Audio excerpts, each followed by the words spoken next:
The cream of the ICC's associate and affiliate member countries have gathered in Dubai for the ICC WT20 qualifier, a chance to advance to September's T20 World Cup in Sri Lanka. 2 teams will qualify from the 16 here, and competition will be fierce.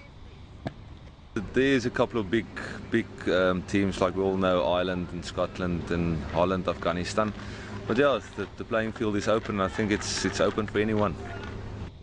The media spotlight has been on all the teams, but especially Italy, strengthened by Middlesex's Gareth Berg and featuring former Australian international Michael Di Venuto. I think we'll surprise a few in this tournament. There's some, we've got a few decent cricketers running around, and the nature of 2020, it just brings everyone closer together. The shorter the game of cricket, only it takes one person to have a day out, and they can have a huge effect on the impact of the game. The tournament provides a platform for teams from developing cricket countries, but it's also vital for the continued growth of the more established cricketing nations. Number one priority will be to qualify for this, considering the fact that we've missed out on the chance for the last 4 years to qualify for the T20 World Cup. I think it's a perfect opportunity for us again here. And considering the fact that most of us have got knowledge of these surfaces here and the conditions here in Dubai, most of us were with the global cricket coaches here for the batting camp and bowling camp. Sunday's launch ceremony at the ICC Global Cricket Academy was an opportunity for players and officials to get together before hostilities begin on Tuesday. Plenty of familiar faces were on show, including former England Test wicketkeeper Geraint Jones, here to represent his birth nation, Papua New Guinea, for the first time.